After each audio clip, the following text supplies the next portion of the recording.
Olá, pessoal! Eu sou a Mariane, eu estudo Engenharia Química e faço parte do PET Ciência e Tecnologia. O assunto da nossa aula de hoje vai ser equilíbrio químico. Vamos falar um pouco mais sobre os conceitos gerais, KP e KC. Então, por definição, o que é equilíbrio químico? Ele é um fenômeno que acontece nas reações químicas reversíveis entre reagentes e produtos.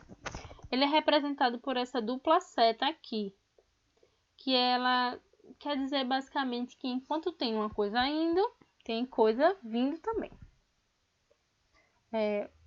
Na definição, eu usei o termo processo reversível. Vamos tentar entender de uma forma mais simplificada o que é um processo reversível. Por exemplo, se eu deixar vamos supor que eu tenho um recipiente cheio de água. Se eu deixar esse recipiente aberto, vocês concordam que com o passar do tempo, essa minha água vai evaporar? Agora, se eu deixar um recipiente fechado, ele vai ficar hermeticamente fechado. Aí vocês me perguntam, o que é que vai acontecer? A água não vai evaporar? Não, uma certa quantidade de água ela vai evaporar. Mas se vocês marcarem ali o nível do meu líquido, vocês podem deixar lá horas, dias, que vocês vão observar que essa altura desse nível ele não vai mudar. Mas por que isso acontece? Isso acontece porque enquanto tem uma certa quantidade de líquido se transformando em vapor, tem uma certa quantidade de vapor se transformando em líquido. Então, aqui eu tenho um processo reversível. Quer dizer que enquanto uma moléculazinha de água líquida vai para o estado gasoso, outra moléculazinha que está no estado gasoso vai para o estado líquido. Assim, eu tenho um processo de equilíbrio. Então, eu conheço esse processo como um equilíbrio dinâmico, porque o processo ele não está estagnado, ele continua acontecendo, mesmo não havendo alteração do volume, nem do líquido, nem do vapor. Então, aqui eu estou representando esse meu processo por uma equação. Então, eu tenho que o líquido, a água líquida, está se transformando em vapor em uma certa velocidade e que a água gasosa está se transformando em água líquida em uma certa velocidade também. Vocês concordam que para o volume ele não mudar, essas velocidades elas têm que ser o quê? Iguais, não é? Então daí surge o meu equilíbrio químico.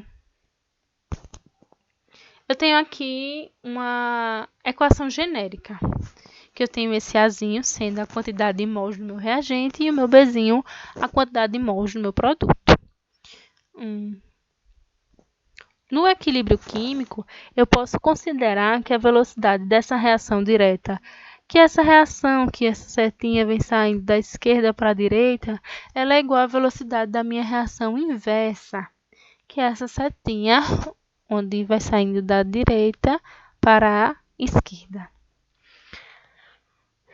Mas quais as consequências de ter um processo em equilíbrio químico? Eu tenho que a quantidade de reagentes e produtos elas vão ficar inalteradas e a reação ela não vai parar. Por exemplo, aqui, o exemplo da água que nós tínhamos conversado. Então, eu tenho a minha quantidade de água e a minha quantidade de vapor inalterada. Mas a reação ela não está parada, porque enquanto uma molécula de água líquida está se transformando em vapor, outra molécula de vapor está se transformando em água. Eu tenho dois gráficos aqui que vão ajudar a gente a fazer um resumão do que foi falado até agora. Nosso primeiro gráfico eu tenho velocidade versus tempo. Então, no início, eu posso ver que a minha reação direta está na taxa máxima, né? Porque eu tenho uma grande quantidade dos meus reagentes, enquanto a minha reação inversa está na mínima, porque está no zero, porque eu não tenho ainda formação de produto no início de minha reação. Então, com o passar do tempo que os meus reagentes vão sendo consumidos, transformando eles em produto, essa reação direta ela vai diminuindo a sua velocidade. E a reação inversa, que eu vou formando o produto para poder se transformar em reagente, ela vai aumentando, até que eles chegam no ponto onde essa velocidade ela é equivalente para essas duas reações, tanto a direta como a inversa. Então, a partir desse momento que eu tenho essa velocidade igual, eu vou ter o meu equilíbrio químico. O próximo gráfico ele está relacionando a concentração dos meus reagentes e produtos em função do tempo. Então, da mesma forma, o meu reagente ele vai ter essa alta taxa, né, no início, enquanto o meu produto está no zero, porque no começo eu não tenho formação de produto. Com o passar do tempo, o meu produto vai aumentando sua concentração e o meu reagente vai diminuindo. E eles atingem o equilíbrio a partir do momento que tanto o produto como a quantidade de reagente ela se torna constante.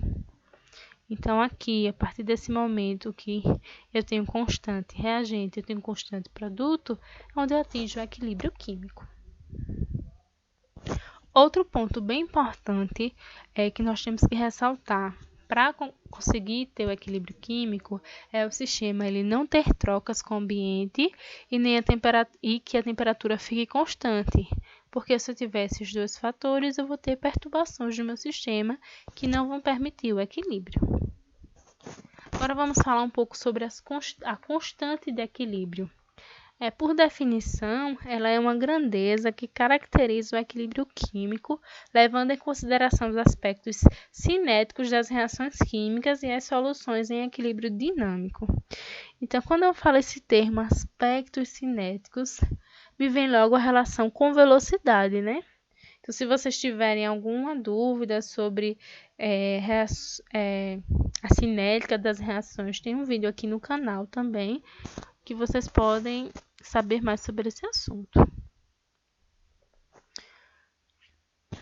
Então, no equilíbrio, as minhas taxas da reação, tanto no sentido direto quanto no sentido inverso, elas são iguais.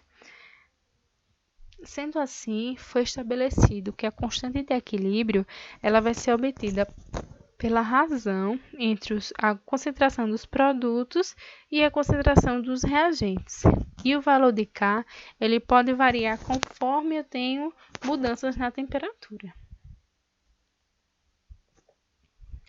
Aqui eu tenho uma equação genérica. Essa equação genérica eu calculei o Kc dela, né? Então, quando eu tiver um reagente, um elemento químico entre esse colchete, ele está sendo referente à concentração em mol por litro desse meu elemento, tá bom? Dessa minha substância. E a letra minúscula, ela está aqui representando os meus coeficientes estequiométricos. Então, em cima eu tenho os meus produtos e na parte de baixo eu tenho os meus reagentes. Eu trouxe aqui um exemplo para calcularmos, para encontrarmos o Kc para essa reação. Então, aqui eu tenho a fórmula geral, né, para aquela que encontramos. E para essa reação, como é que é o meu Kc? Então, ele vai ser a concentração do meu produto, que aqui é o amoníaco, ao quadrado, porque é seu coeficiente estequiométrico, dividido pela multiplicação da concentração dos meus reagentes, também cada um elevado ao seu coeficiente estequiométrico. Agora, se eu estabelecer valores para essas minhas concentrações, eu consigo encontrar um valor de Kc. Então, aqui, para o nitrogênio, é 0,2 mol por litro, sua concentração, supondo. Para o hidrogênio, 0,2 mol por litro também. Para o amoníaco, eu tenho 0,6. Então, substituindo na fórmula do Kc que encontramos em cima, encontramos também um valor numérico para Kc. Agora, tem alguns detalhes que nós temos que observar no cálculo do Kc. Que quando nós tivermos na reação componentes no estado sólido ou um líquido puro, como por exemplo a água, as concentrações dessas substâncias elas não vão participar do cálculo da constante. Elas vão ser substituídas pelo número 1. Aqui nesse primeiro exemplo, por exemplo, eu tenho o cal e o carbonato de cálcio. Então, ambos estão no estado sólido. Apenas o dióxido de carbono está no estado gasoso. Então, só ele que entrou no cálculo aqui do Kc. Aqui nesse outro exemplo, nós temos a água, que também não vai entrar no cálculo do Kc. No terceiro exemplo, temos componentes, quando temos os componentes em solução aquosa e gás, eles entram no cálculo do Kc. Também temos a constante de equilíbrio em função das pressões parciais, o Kp. Ele é utilizado quando pelo menos um dos participantes da reação está no estado gasoso e as quantidades são expressas em termos de pressões parciais. Então, seu cálculo é bem semelhante ao Kc. A única diferença é que, em vez de concentração, vamos utilizar as pressões parciais. Então, fazendo o exemplo para a mesma reação, já que todos os componentes estão no estado gasoso, aqui nós temos a fórmula do Kp e a fórmula para essa reação, que vai ficar bem semelhante à do Kc, sendo sua única diferença a substituição das concentrações pelas pressões parciais. Também de forma semelhante, no Kp vão entrar apenas os gases. Então, se tiver sólido, não vai entrar na minha equação do Kp, líquido, nem componentes aquosos.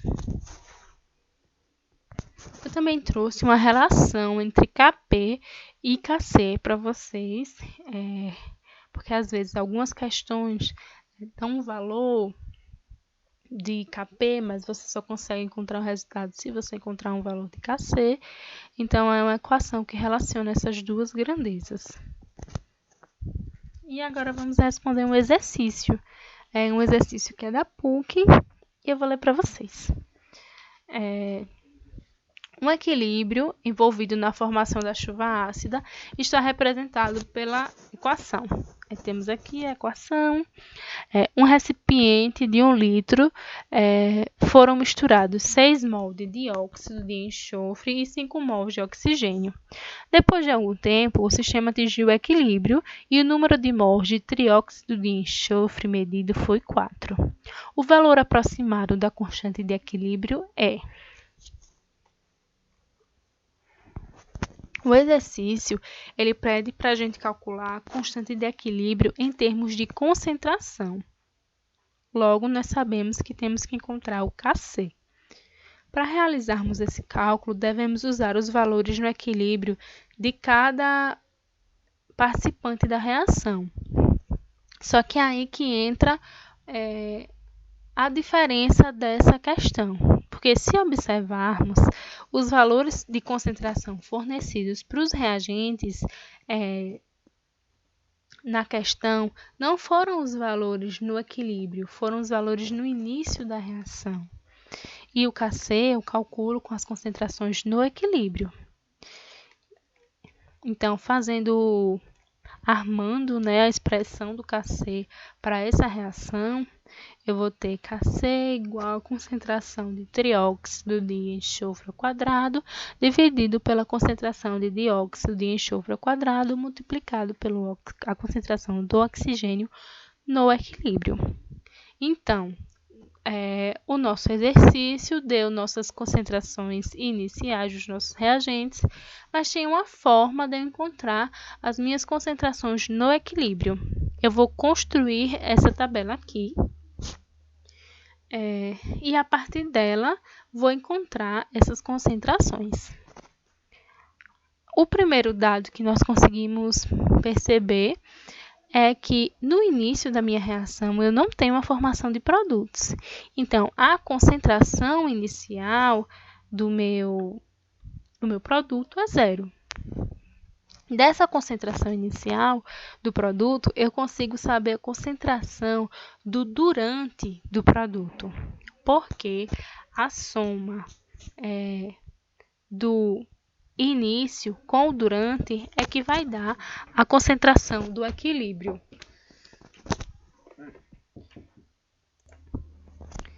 Então, como eu sei a concentração do meu produto no início e no equilíbrio, eu consigo saber também a minha concentração no durante. Então, a concentração do produto no durante também vai ser 4 mol por litro. Agora, utilizando as reações estequiométricas, consigo descobrir o durante dos meus reagentes. Então, para eu ter a formação de 4 mols do trióxido de enxofre, eu vou precisar de 4 mols do dióxido de enxofre. Então, para eu formar para a relação do trióxido de enxofre com o oxigênio é de 2:1.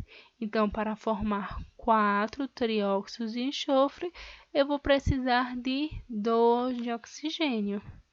E aqui o dado que eu já sabia. Dessa forma, se eu subtrair o início do durante, eu consigo descobrir as minhas concentrações no equilíbrio. Então, a concentração do dióxido de enxofre e do oxigênio. Já tendo esses valores, eu posso substituir na equação que eu descobri acima do Kc. Apenas os valores e encontrar o valor numérico do Kc, que é 133. Dando a resposta correta, a alternativa D. Então, é uma questão que é simples, basta prestarmos atenção no seu enunciado e percebermos que as concentrações não são no equilíbrio, são no início da reação. E é isso. Por hoje é só, pessoal. Se cuidem e até a próxima.